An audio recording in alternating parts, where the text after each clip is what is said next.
Oh, okay. I don't want you to get... We should probably go over here in case the police decide that, they're going to enforce the permit. Oh yeah, we waited outside. I was Eagerly. talking to a lot of people. You wouldn't let us in. We can't be on the list. What was it that took us to be on the list? Well, clearly, you come from an opposing point of view, and given the problems we've had, we want to avoid any future problems. But we're not a problem. We're not coming. Well, he hasn't been as a cameraman. He's been a lot better than the last one. But anyone, we still did have problems with me trying to do personal emails and talk to people, and people weren't comfortable with their kids being on tape. Okay. So, okay. Yeah. What did we miss that was profound today? I feel like we might have missed that core, profound. Well, obviously, we talked about the decision, and we view it as an outrageous decision, and also it was not unexpected. Walker has made a circus of the trial from day one.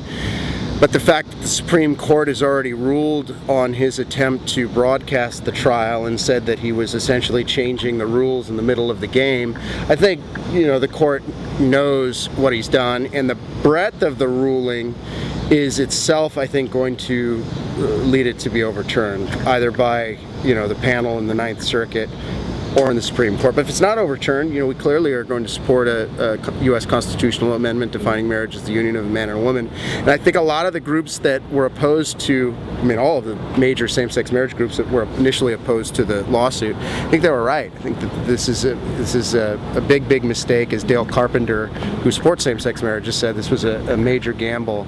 And I think the way that this decision has been handed down in this maximalist fashion is going to lead to a higher court overturning it. I made a circus from it for even holding a trial.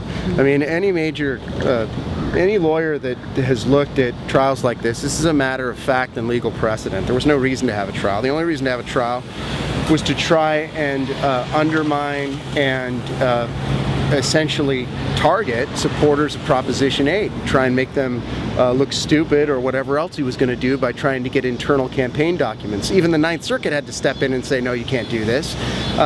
It was absurd.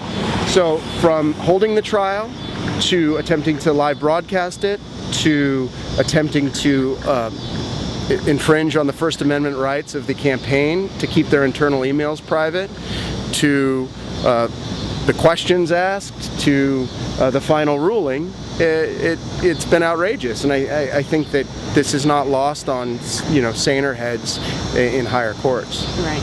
Maggie Gallagher said yesterday that being gay makes Judge Walker a prejudicial jurist on matters of marriage equality. Do you agree I don't with that think statement? I don't think Maggie Gallagher said what you just said. Okay, I was paraphrasing. That's a pretty interesting paraphrase. No, the fact that Judge Walker was openly gay, clearly he was biased. What the source of his bias is, we can never tell completely. I think that maybe one reason why he was so biased during the trial, and that his decision is just so faulty.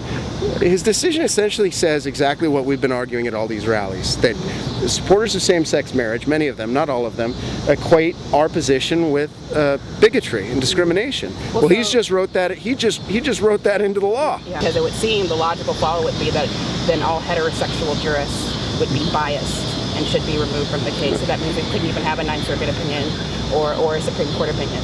Well, it's again, it's one factor that we brought up in the entire debate. It's one point that should be brought out, and it's something very. No, it's not ridiculous. Do you at think all. it's illogical? No, it's not illogical at all. Do you think that the Ninth Circuit heterosexual judges should be recused from the next trial?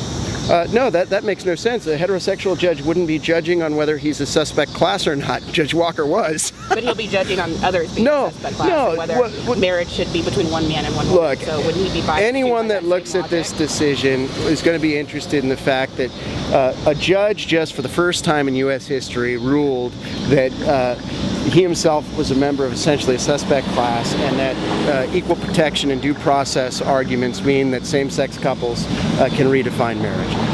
It was many groups, many media outlets noted that Judge Walker was openly gay. He's from San Francisco. Yeah, and we will note it again. I mean, it's a point that should be taken into account when you look at the ruling and you look at the way he's managed the entire case. clearly, there's nothing to be ashamed of in saying it. There's nothing to be ashamed of for the San Francisco Chronicle for pointing it out. The fact is that Judge Walker has just made a decision that will be a Pyrrhic victory for those who support same-sex marriage. In fact, I think because of the breadth of the decision, he's almost guaranteed the Supreme Court is going to strike this down.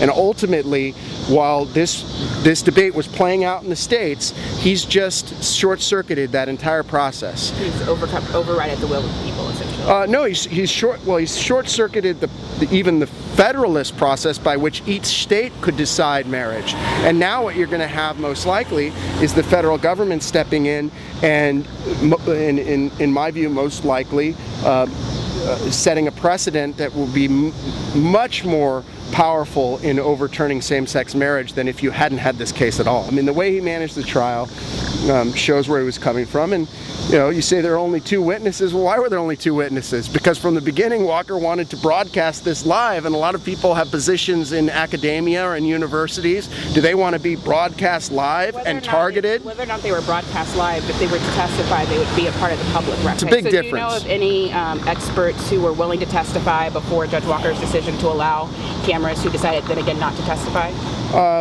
I don't personally know of them, but I know that they exist. I don't know, who they are, and if I did, but you've heard that idea that people dropped out once Judge Walker. If I did, I wouldn't tell you who they were because I value people's confidentiality. But you did hear that there were experts lined up and they dropped out after it said that he would. Yes.